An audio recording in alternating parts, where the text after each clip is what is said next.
Good morning, everyone, and welcome to the morning tea. Happy hump day and what Wesley say Wednesday. I'm your girl, Alex Schiffman, and joining me is my amazing co-host in stripes galore, Mr. Courtney Revolution. What's going on, Good Courtney? morning. Hey girl, good morning T Tribe. I am Courtney Revolution and I'm hanging in there just, bringing a little burgundy to this Wednesday. How you doing, Alex? I'm doing well. I know. I love that burgundy and gray. I have my army green on. We're feeling very fall this Wednesday, right? We got our fall colors on. Yeah. Yeah, I feel like if I go outside right now, maybe I could find maybe just a handful of leaves to crunch, crunch, crunch with a good boot, girl. You know how you crunch the boots, girl? Yes. Yes, I do have my boots on because Courtney, I put shoes on every single morning, even though we are in our homes, and everyone laughs at me. But I don't know what it is. T-Tribe, let me know in the chat if you're like me. Maybe it's because I'm a little type A, but the only way I'm about to go live is if my shoes are on. Courtney, do you have shoes Oh my on God. right now? Alex, I'm without standing. I'm going to tell you right now, just to keep it transparent, I am dressed from the waist up every day. It does not matter whether it's work, whether I'm live on my own channel, girl. I am only dressed from here up. Everything else is like a pajama or like a good basketball short, girl, and some socks. I'm not a slipper girl, but I love a good sock. Are you a sock or a slipper girl? Oh, I am both. I actually just got a new Yeah. pair of slippers, so I've been a slipper girl lately. But I always, have to have something on my feet. I don't like, cold feet around the house. I need some Yeah. warmth. When I was in PA, like back home, my parents had carpet on the floor, and then that was fine, girl. You don't need a slipper then. But here in LA, my floors are wood. They're like wood floor, and like you said, Alex, they hold the chill, girl. I don't want to get out of bed, and my little toesies, girl, my little piggies, girl, they be squealing, girl, because the floor too cold, girl. Girl, we can't have that. So I put on a good sock. Only up to the ankle though. I can't stand a sock that come all the way up. I won't show my leg like I almost just said. I can't stand a sock that go up too high. All my friends have like socks that are like real thick, white, and high. I love a nice, short, black ankle sock. Sorry, that's Yeah. kind of like a lot of information. I just wanted to say.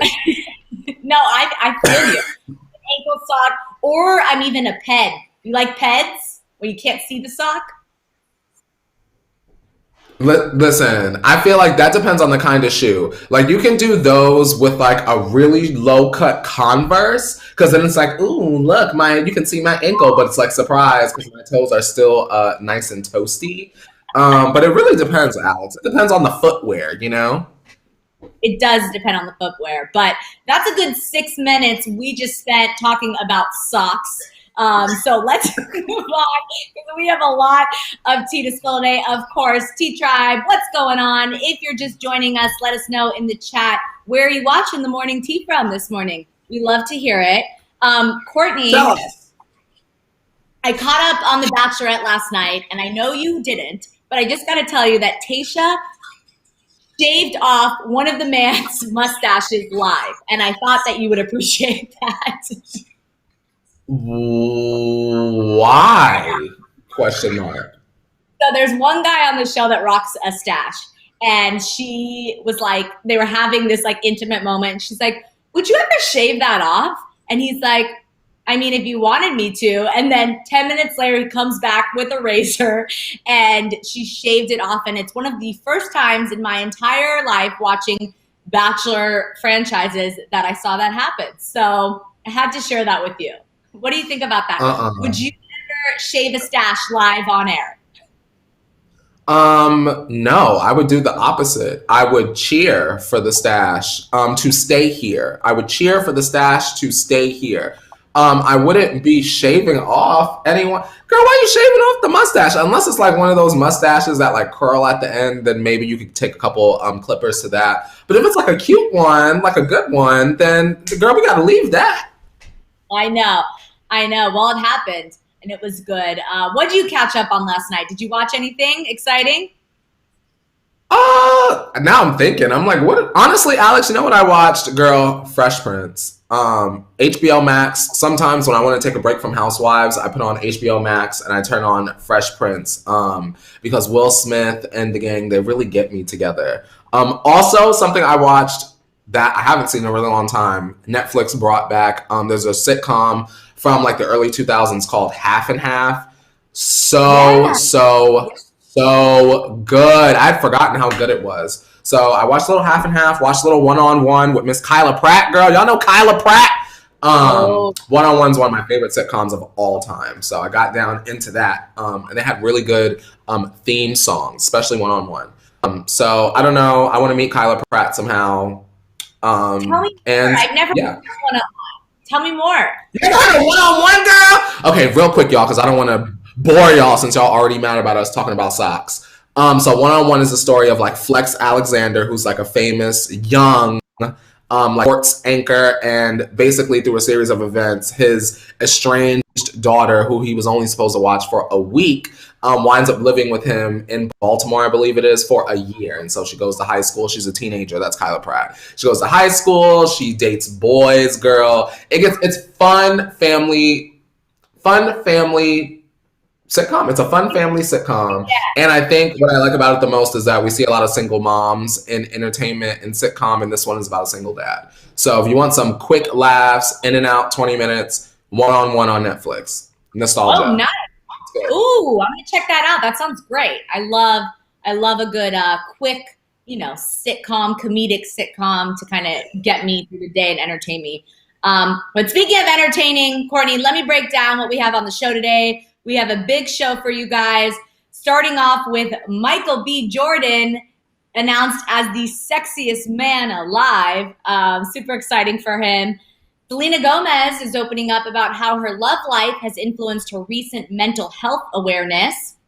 Also, Megan Fox can't stop gushing about MGK. You have to hear her latest quote about him. She's in love. Girl is in love. Lil Nas X joined James Charles on his YouTube channel. They talk about a lot. Of course, James did his makeup, so we'll get into that. We're also talking about Ariana's new music video for 34 and 35. Taylor Swift is talking all things Red and how it kind of impacted her life. This is really cool. We kind of knew some of this, but just hearing her open up about it is really interesting. Also, Kim Kardashian is promoting her latest skin shapewear collection with some adorable new models. This is really cute. You got to see the photos.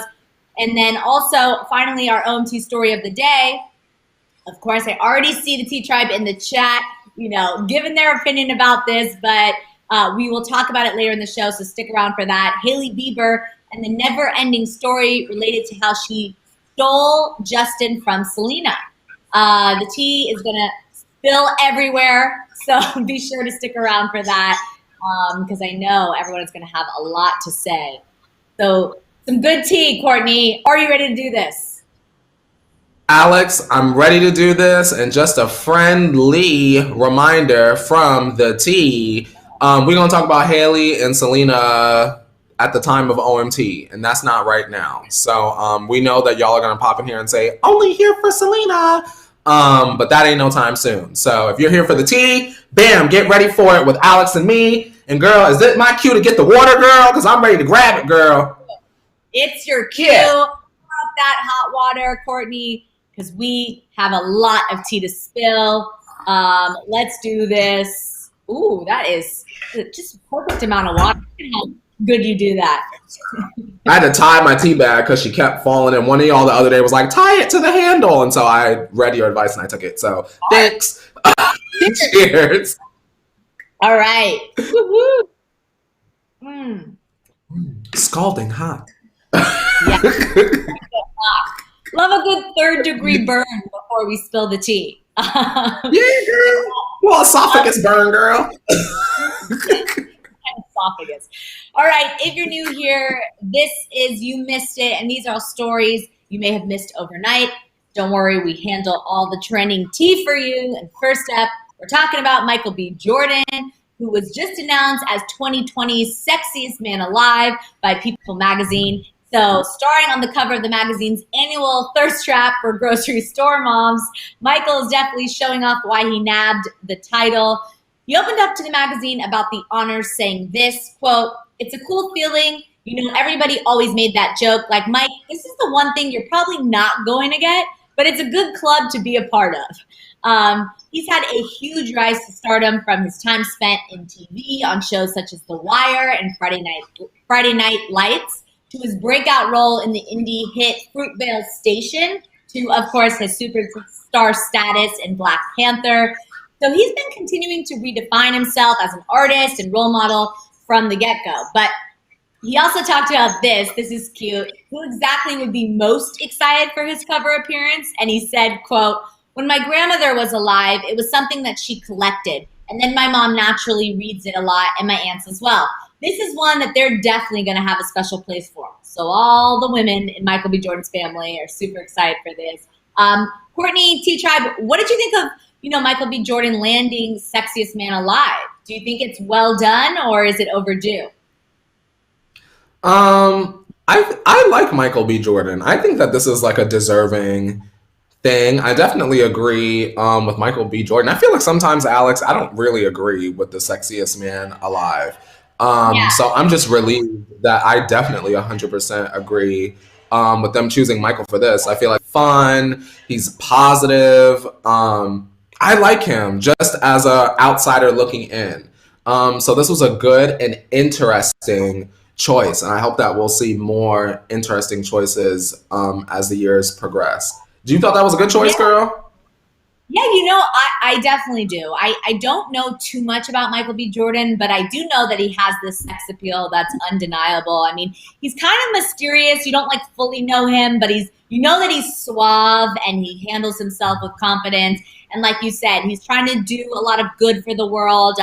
His production company was the first production company to add an inclusion writer about diversity and including characters and crew, So he's doing a lot of good on top of just being sexy, which, of course, encompasses someone who is the sexiest man alive. So I think it's well-deserved. And like you said, sometimes when I see people's choice on the cover, I'm kind of like, oh, I get it, but I don't know if I would pick it. But this one I agree with.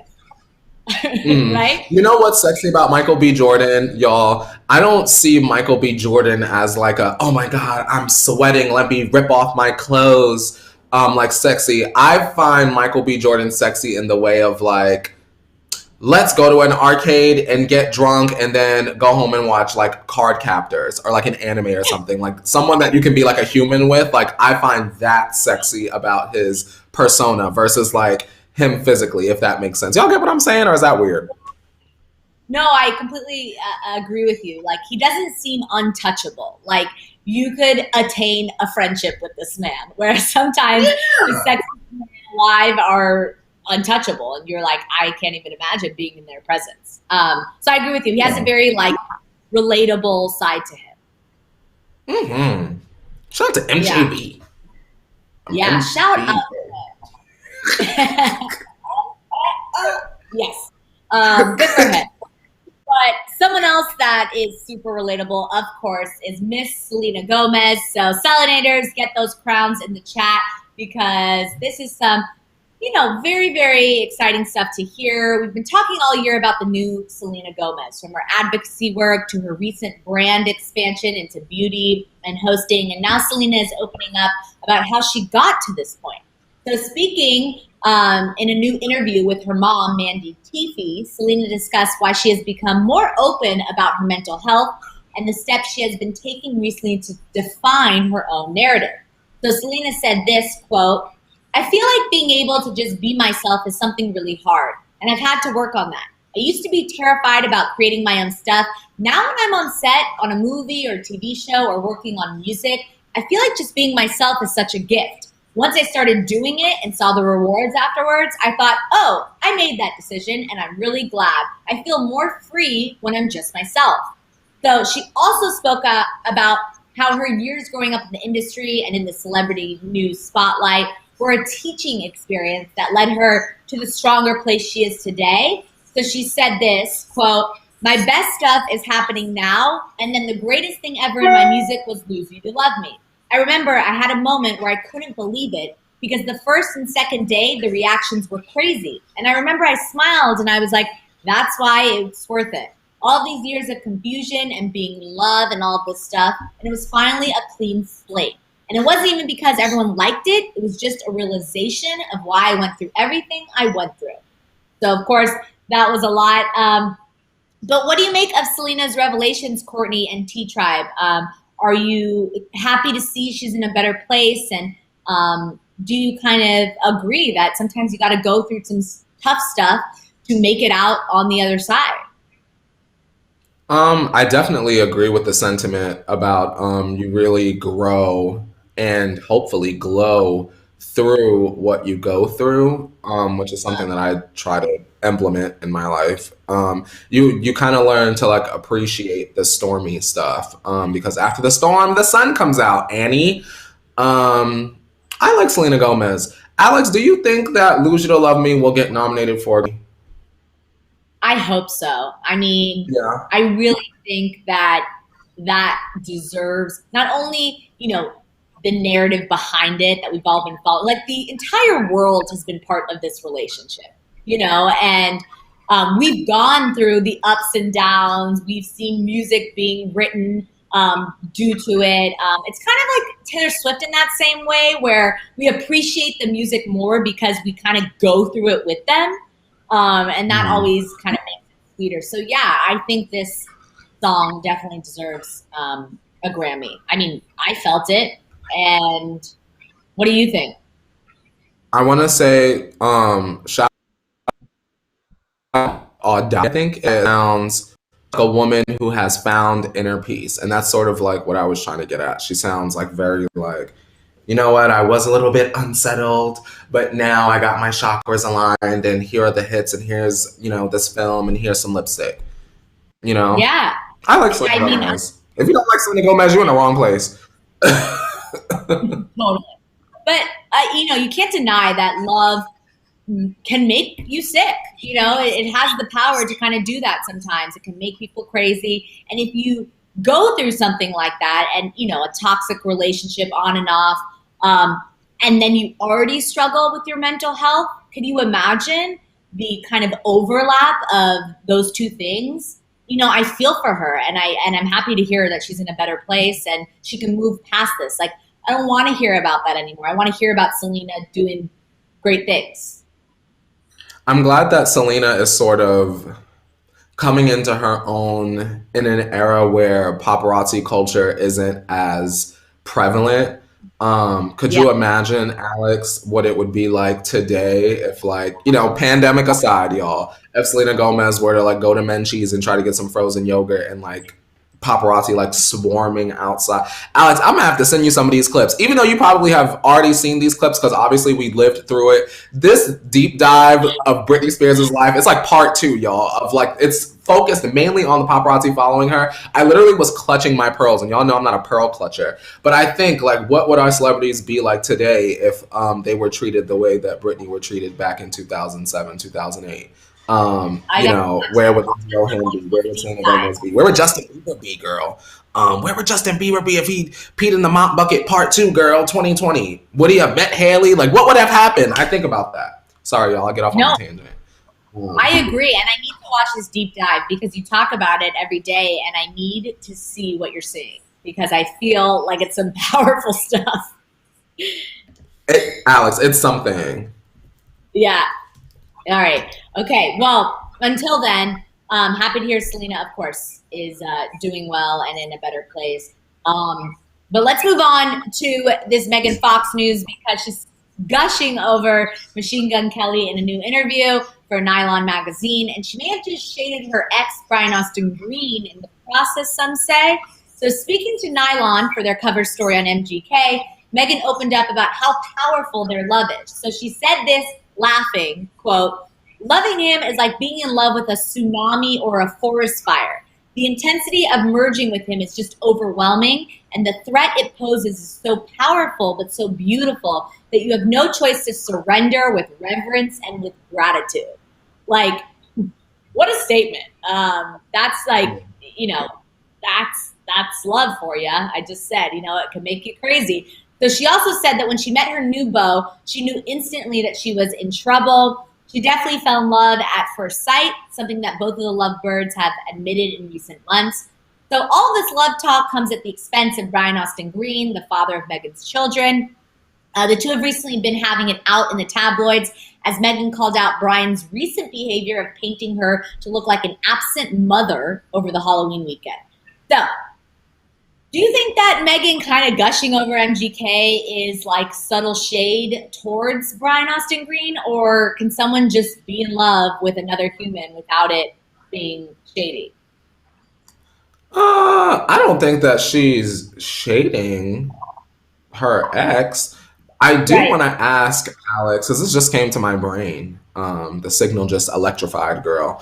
Does this sound like the quote part? Does this sound like maybe potentially, because I don't know her, but I have met Kels a handful of times, obviously.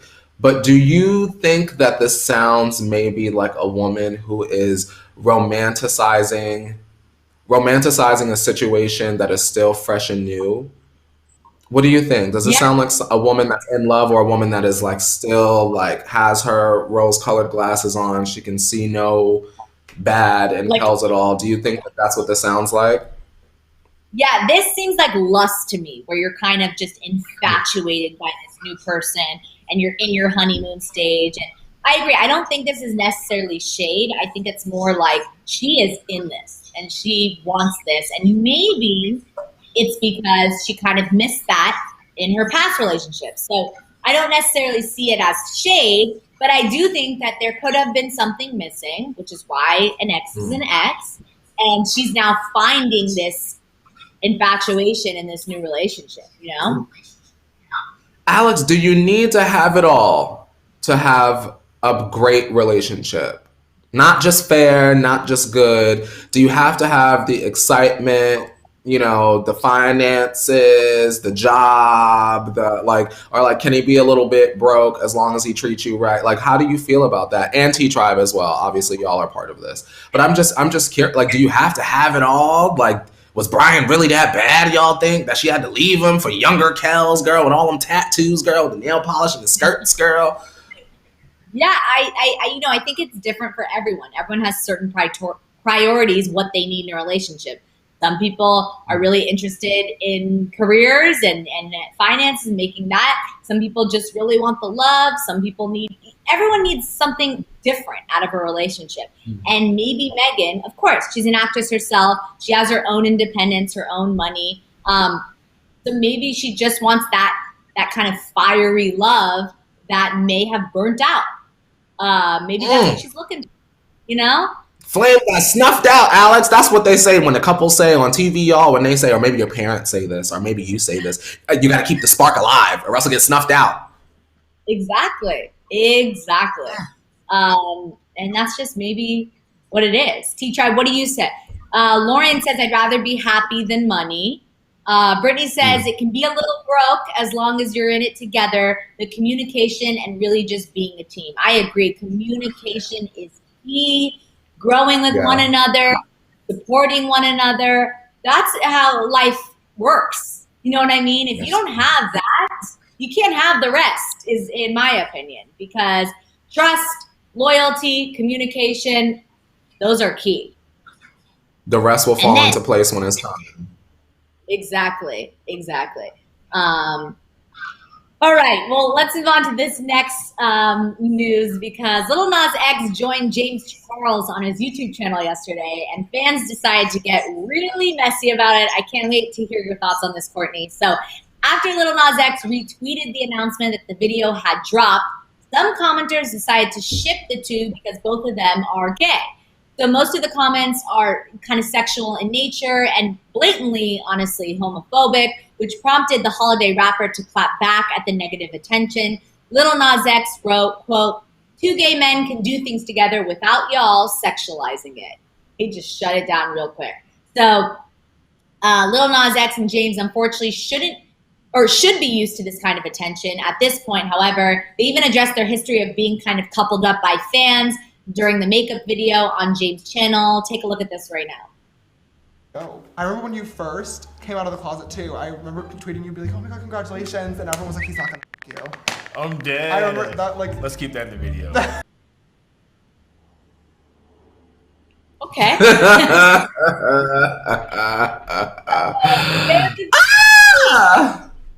know. The fans have been teasing these two for a while now. Just, what do you think, Courtney? Do you think that this kind of attention is appropriate?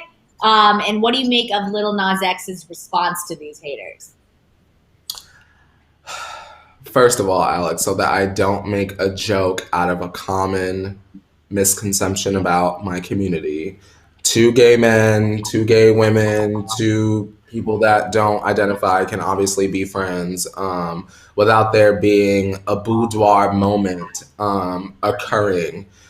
And it's so weird because it definitely is a thing that happens all of the time. I see it happen all of the time where like fan bases like will ship people together. But I feel like when it's the LGBTQ plus community, they go way harder.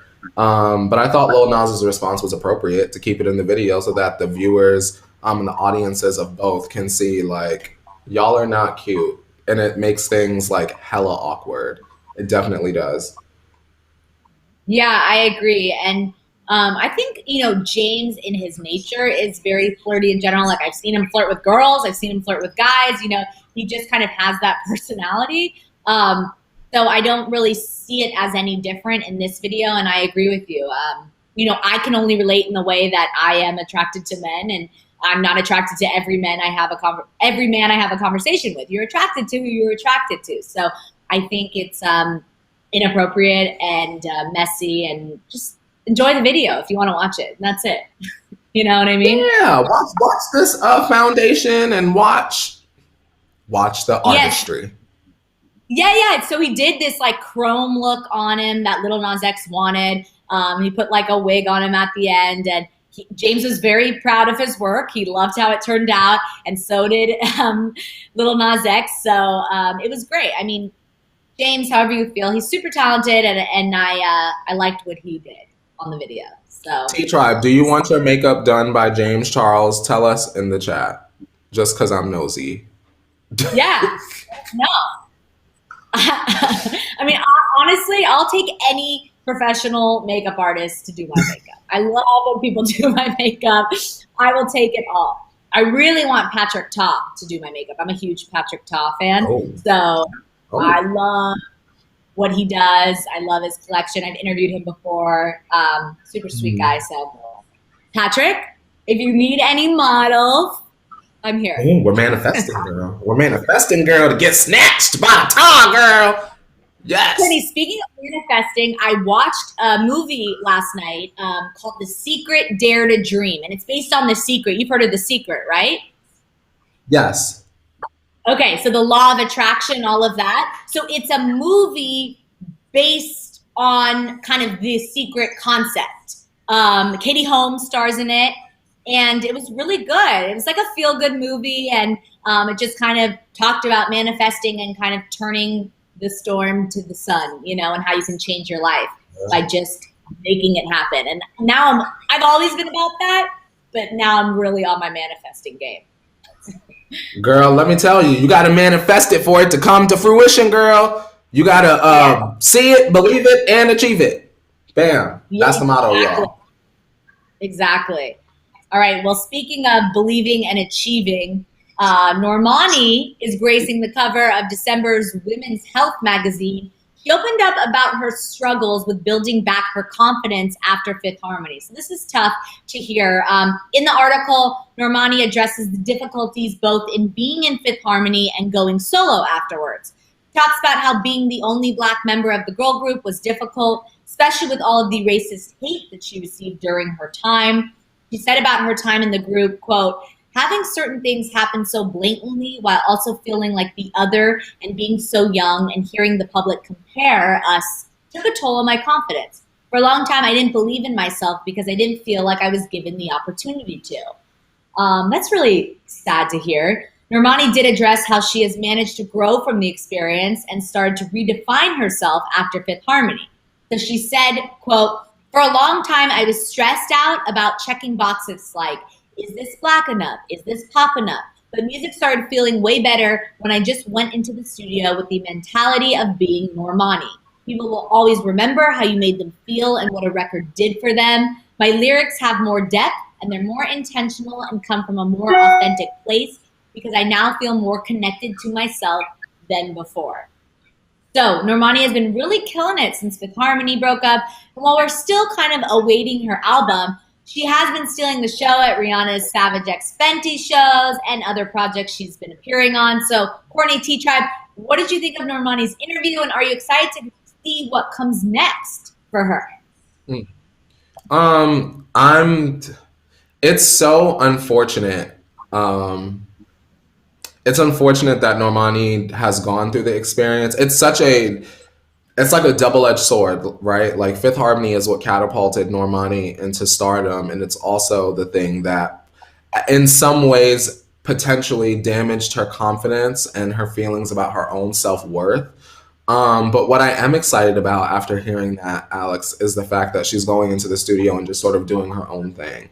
I don't want Normani to go into the studio and give us what she thinks or what her team thinks like Black people want, or go in there and try to give us a pop album specifically focused to, garner the biggest audience. I just want her to go in and show us who she is, not to sound like a Drag Race judge, but I want her to really go into the studio and show us who she is. Who is Normani, the solo artist? We only really have like motivation and like these sort of like random features to go off of. So I believe that Normani is going to feed us, especially because she's gone through being, kicked to the back girl, one line in a song here. I feel confident about this. I'm ready. Like, you ain't never felt ready for something, Alex. Like, I feel ready for this. Like, I'm ready to buy the merch bundle, girl.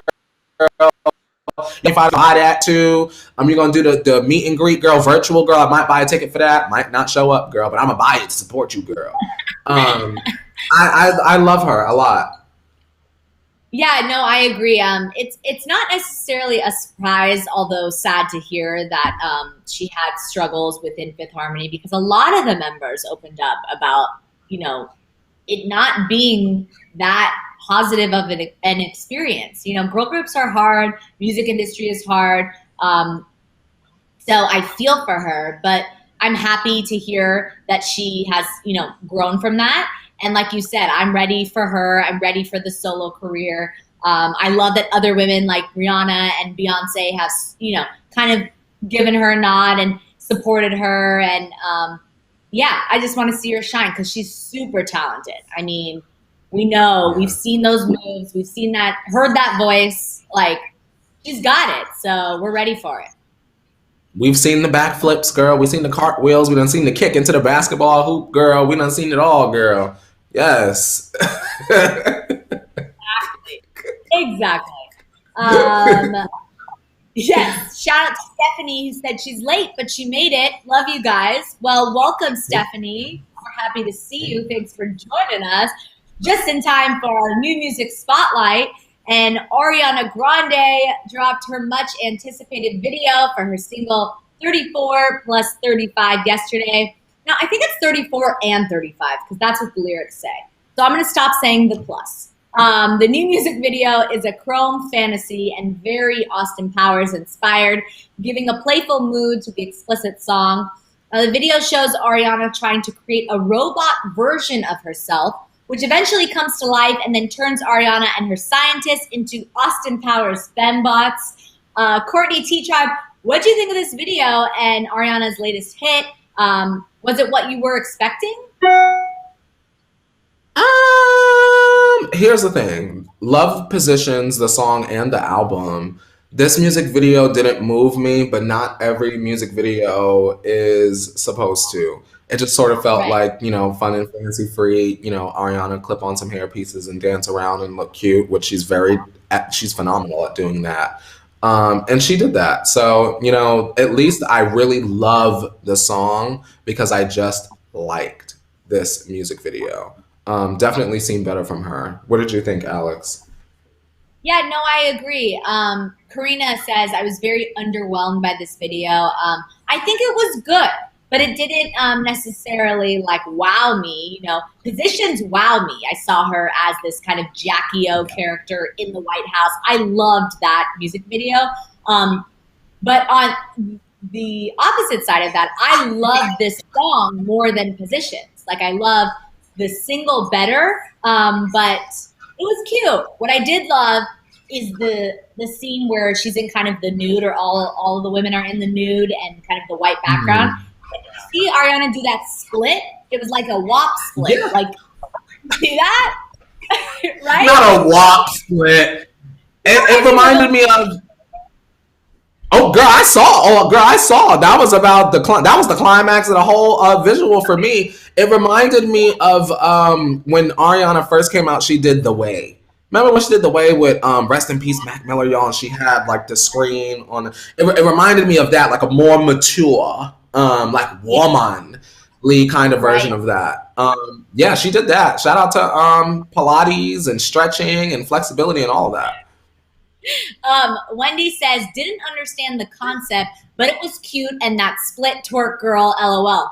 100%. I mean, that's exactly how I feel. I didn't fully, wrap my head around the concept, but I loved that choreography. What's interesting too, Courtney, I read that Ariana said that they found kind of the beat, and she thought it felt like Disney-like it was a very sweet beat to the song. And she's like, what's the dirtiest thing I could kind of put with this Disney-like beat? And that's how it was created. So I thought that was That's how it was conceived, girl. That's how it was conceived, girl.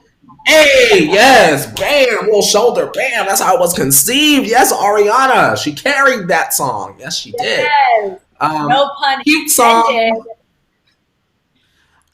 What is there a song that you want Ariana to make a single after this? Since we got this and she did what she did, but my mind has already moved on. Ooh. Is there a T-Tribe? What song I want to be a single? Well, I know you don't necessarily love the collab with The Weeknd, but I liked that song, so possibly that. Or the Doja Cat one, maybe one of her collabs will be the next single. What's your motive? Hey, what's your motive? That's a hit. I want Just Like Magic, just to share. I want Just Like Magic or Nasty to be singles. I doubt that they will be, but I want them to be. Just Like Magic is a great one too. Good call. Yeah. Well, we will stick to it. But I did like the Austin Powers inspired thing. We didn't even talk about that. Of course, she did the Mean Girls reference in Thank You Next, which was great to see. So maybe this is her new thing. Maybe she's just putting these kind of old nostalgic movies of pop culture into her music videos. Maybe, girl, it's time for you to be Snow White, girl. It's time, girl. Time to bite an apple, girl. Time to start talking to the creatures, girl. Eliza Thornberry, girl. I always wanted to be a fembot for Halloween, so I love seeing that too. You should be one, girl. Get your fembot on, girl. Yeah, maybe 1 year I'll throw it on. All right, well, let's move on to this kind of more difficult news, because Little Mix fans were shocked by band member Jessie Nelson's announcement that she would be taking a break from the group. So in a statement released to Us Weekly, a spokesperson for the band said, quote, Jessie is having extended time off from Little Mix for private medical reasons. We will not be issuing any further comment currently and ask media to please respect her privacy at this time. So this news obviously worried fans everywhere, especially since it has happened so close to the band's latest album drop for Confetti. Jessie herself attempted to calm fans about the situation with a tweet kind of echoing the statement, saying, quote, I'm okay, thank you for your support, with a heart. So this all comes after Jessie has been noticeably missing from some performances Little Mix have given recently, including her absence from the band's talent show, Little Mix The Search, on BBC One. So while we want to take Jessie's word that she is doing okay, Courtney T-Tribe, do you think this is deeper than the publicists want us to think? And how do you think this will kind of affect Mix's promotional tour for Confetti? I'm sad for Little Mix. that this is happening. I don't know what's going on with Jessie, obviously. But I do know that Little Mix has just put out the best album of their career. And I want Jessie to be okay and well enough to be able to promote that however I like to do that. I don't want this to be sort of like a Zayn thing where she just like is like, I'm taking some time off and then, you know, we don't hear from her ever again. But I want her to, you know, make sure that she gets whatever help that she needs, take however long she needs. And I want her to get better. Like, they're at the top of their game right now, girl. Confetti is it. That's a no skipper, y'all. I'm gonna just go ahead and say it on record. Confetti is a no skip album. I know y'all don't care, Americans, but if you're in the UK right now, give me a woo woo. Because the album, it's a no skip album, Alex, and we need Jessie to get better so that she can be well first and foremost, but also so that they can be proud of what they put out and promote it. Yeah, no, I agree. It's tough to hear this, and we hope that she gets better soon and is doing well during this time. It's just unfortunate timing. You know, this is their time to shine, and they just, like you said, released this awesome album. It's sad, and I hope she gets better. But let's move on to this Taylor Swift news. Swifties, Taylor is reflecting on her album Red, which has been recently added to Rolling Stone's 500 Greatest Albums podcast countdown at number 99. So in the interview for the podcast series, Taylor opens up about what the album meant to her and how it marked a change in her music.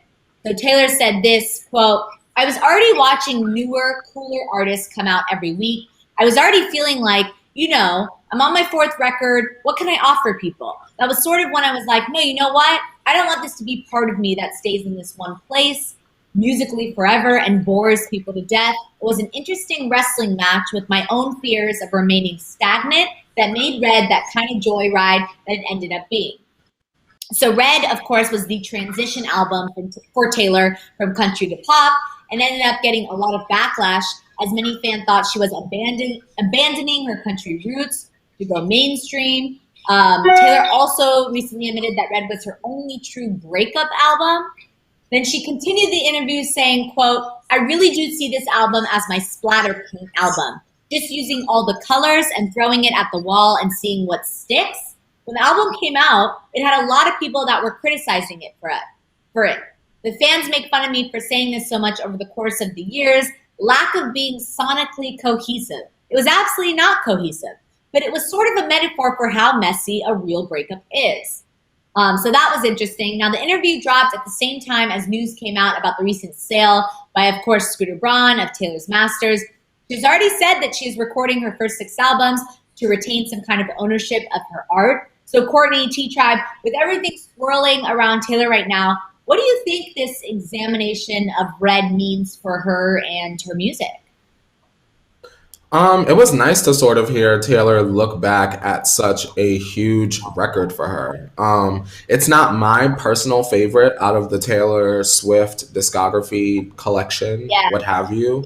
But I know for a lot of Swifties, Red is like their album. It's the album that deserved the Grammy. It just is their album. And I kind of like the fact that Taylor brought up the fact that it's not sonically cohesive, because it definitely is not. But it's those parts of the Red album that didn't fit that sort of made Taylor go on and do what she did. Like 22, girl, you listen to Red, 22 is just thrown in there.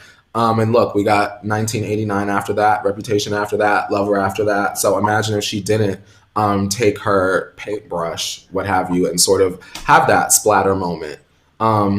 I'm proud of Taylor and the growth that she seemingly has had, both as an artist and both emotionally. Girl, one celebrity I would love to have a call, Taylor Allison. Yeah, no, I agree. Obviously, you know, this writing and kind of doing this whole album for Taylor was very emotional for her. There were a lot of things that she struggled with. Of course, the transition from country to pop. She was also going through a breakup, so she was very emotional on top of that. I mean, I can't even imagine the thoughts that were going through her head during this album. I'm, happy to hear that it had such an impact on her life because Swifties felt it. And that's the point of artistry and music in general, is for people to feel something. So it worked. And I'm interested to see what she does with the re-recording of Red. Like, what surprises are we going to get, you know? Alex, I want all of the surprises. And I know that Taylor is going to pull out every single stop so that she can take our money. And I'm just very willing to give it to her. So it's fine. Whatever she pull out, girl, I'm ready for it, girl. Bluegrass, girl. You want to go bluegrass, girl, for the Red re-recording, girl? Bluegrass it up, girl. Because either way, my card will be charged. That's just the truth. Like that. Don't even look. Just go on ahead and put the card info in, girl. Love it. Love it. All right. Well, it's that time, Courtney, to get into our card Jenner tea time. So I'm going to throw those keys over to you. Beep, beep. I got ready, girl. If you guys are all set for all of the tea from behind the card Jenner gates, be sure to turn your volumes down for, or turn your volumes up for, whichever way you decide to do your volume, y'all. Card Jenner tea time!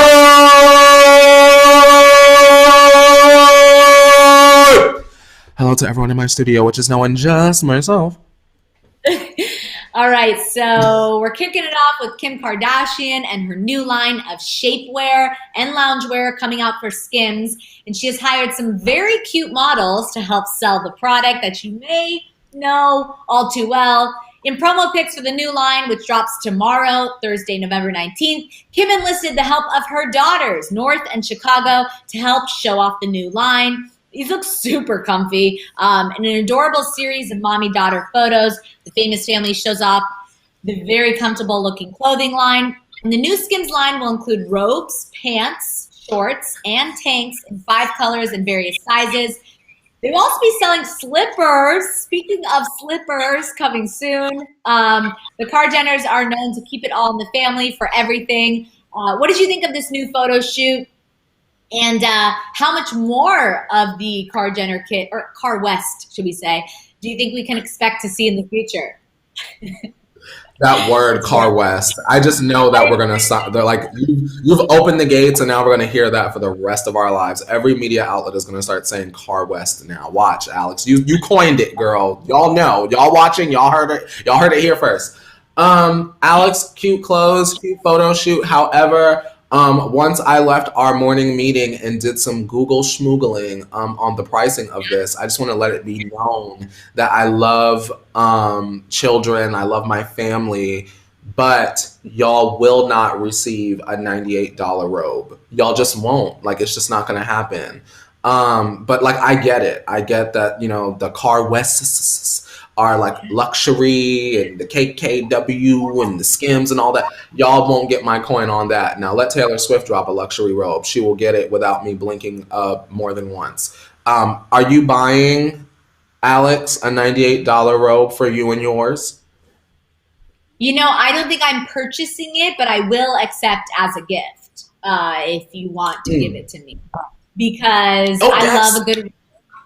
I mean, you know, when I wake up in the morning to get ready for the morning tea, as soon as I get out of the shower, I put my comfy robe on, and it just brings that happiness to me. So I love a good robe. And they do like the sets. You know, we're all at home right now, but we're going to be even more at home during the holidays with our family. And I love a little Sherpa. They look like they have some Sherpa in them, and I love that. Alex, listen, I bought a Sherpa hoodie about a month ago, girl. She's very soft, girl. It's like one sleeve is blue, the other one is red, girl. There's like cream in the middle or something like that, girl. Very soft. Oh, yes. Y'all get into Sherpa for the holiday season, y'all. Yes, for Granny. For Granny. Yes. Mm-hmm. Well, speaking of Sherpa, I got a gift. It's an UGG. You know UGG, the shoes, an UGG blanket. Yeah. Let me just tell you. It's like a throw. I use it on the couch, and it has Sherpa on one side, and it is the best gift I've ever received. Oh, I need that. I need that for my sectional downstairs, girl. I need just a little cute drape. Oh, girl, go ahead and drape yourself with the UGG. Yeah, that's how you gotta present it, girl. But the the boot. Well, moving on to something that doesn't really look very comfy is this next hairdo. Kar Jenner fans noticed that Kim recently posted a series of photos to promote her KKW crystallized collection, and they seemed awfully similar to something Kylie did recently. So both of the famous sisters have some new products to promote this week, and they took similar creative liberties to do so. So while Kim posted this picture to her Instagram for her new makeup line, Kylie posted earlier this week a similar look to help promote her Grinch and Kylie collection as well. So the Kar Jenners are used to sharing looks with one another, but do you think this look is a little too plagiarized, or do you not think twice? Y'all know I'm silly, right? I'm laughing because Kim, she got down in that squat. She was not playing around with y'all, period. Leo, can you put Kim back up? Kim got down in that squat. She said, let the braid dangle, y'all. She said, you're thinking about which braid is better? Look at how mine just hits the floor. Sorry, Alex. Kim just wasn't playing with y'all in that photo. The braid behind her. Girl, that's art direction, girl. Art direction. Just to confirm, Kim did eat Kylie up in the two photographs, but y'all know Kylie is my favorite. I do think that it is hilarious that here they come with these braids, but go off. It's very much giving me, I don't know if y'all have seen, and this is a throwback, the Mortal Kombat movie. I feel like Katana had like one of those kinds of braids. They're giving me like Mortal Kombat braids. Not mad at it, but now I'm like, where's the Mortal Kombat remake? Where's that reboot? But girl, that's a different conversation for a different day on a different channel, girl. It is. All right, well, let's get into our own tea story of the day.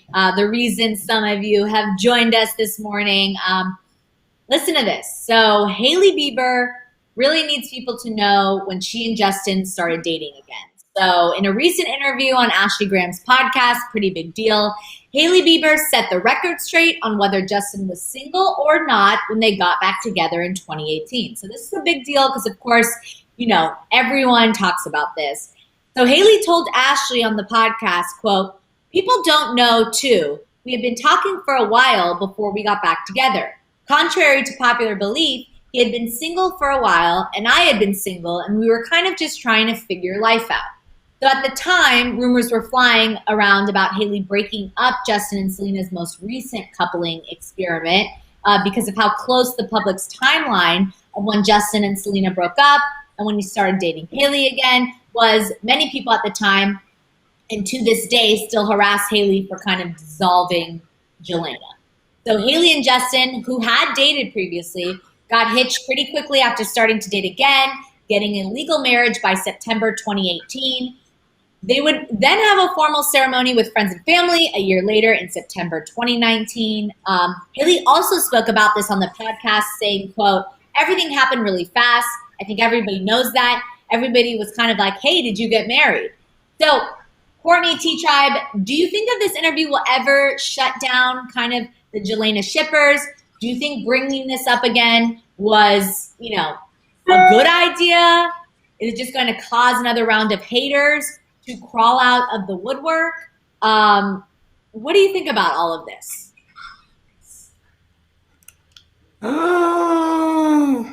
Alex, she don't have no clothing line out. She didn't come out with the beauty line. She don't have no, she's not working on nothing. She don't have no other. I want to be clear. I just don't understand why. I get why she would talk about this because the Jelena shippers are annoying. Just want to make that clear. Y'all are annoying online. And she can't even post a picture without y'all probably trying to comment before she turns them off and the like. But I just wish, Alex, that this story wasn't Hailey talking about when she started dating Justin, and rather, look, Hailey is starring in a look, Hailey is moving into a home. Look, she's collabing with Martha Stewart. It just sort of feels like any chance that she can get, she's talking about the relationship. And I feel like at this point, a year has gone by. Justin put out changes, and then we changed our mind about Justin. And it's like, what else do y'all give the audience as a couple if she's not giving anything individually? Right? It's like the girl, you have like a girlfriend that always talk about their boyfriend and their boyfriend only. What else you got to bring to the table, sis? Right. You know, if I'm just looking at Hailey, I'm sure this is something she struggles with every single day. I mean, you know, like you said, Jelena shippers are no joke, and they continue to kind of create this reality that they want in their mind to happen. So I understand why it would bother her. I don't know if I would necessarily kind of clear that up at this point, because like we said, she's married to Justin. Life has moved on. Selena has moved on. There's no reason to live in this past. But I do know that feeling where if what she's saying is true, where people are, these rumors are swirling around and you want to set the record straight. I also know that feeling. But at the end of the day, if anyone's to blame here, it's the man, and that would be Justin, because the two women, shouldn't necessarily be having this conversation. I think Justin's the one who kind of owes the respect and all of that to a former girlfriend. Do you know what I mean? He ended it prematurely. That's his own issue to have with her. But I don't know. I just don't know why we're still talking about this. I just want everyone to kind of move on, because Selena has moved on herself. My thing is, I want people that interview her also to stop potentially asking her about it. Because what is the point of being like, hey, your husband XY? It's like, girl, we married. We have moved on from that. You get what I'm saying? Selena's moved on. Hopefully, gonna get a Grammy nom. Just moved on. Doing whatever he's doing at the award shows, and it's like, Hailey, what do you bring? But I also get kind of being stamped with that other woman thing, even though at this point, girl, who cares? I'm the wife. But, maybe she feels still icky about maybe her, from her perspective, the world still views her as the other woman. And she wanted to use this opportunity to clear her name. Right. That can't feel good. No matter your feelings about Hailey, that can't feel good for anyone. So, I don't know. I feel a lot about this. I feel like I understand if someone wants to clear their name, but I also think at the end of the day, it's not Hailey's job to clear her name. It's the man in the relationship to kind of clear that up. And that's all I have to say about that. And that's all we have to say in general, because that is the end of our show today, Courtney. But don't worry, T-Tribe. We will be back tomorrow, same time, 8:30 Pacific Standard Time, to spill some more tea for you. And that docket will be thick, of course, as it is on Thursdays. If you're new here, make sure you like, comment, subscribe, share your thoughts in the comments below. If you're an after sipper, we love to hear them and read them. And Courtney, if they want more of you after the show, where can they find you? If you want more tea with me, all you have to do is just follow me on social media, like Instagram, Twitter, all of those messy social media things. Alex, did you see that Twitter has stories now, girl? Fleets. We won't get into that, but y'all fleets, LOL. And also, if you would like to subscribe to my own individual YouTube channel, you can find that at Courtney Revolution. Just take that name and type it up top. It all comes up. Where can they find you, Shipman? You can find me on all social media platforms at Alex Schiffman, just like my name. And on that note, Courtney, it is time to wash this tea off our hands. And we'll see you tomorrow, T-Tribe. Take it away, Court. All righty, we'll see you tomorrow, 8:30 a.m. Pacific Standard Time. And now it's time to wash your hands, Leo. You better wash, wash, wash,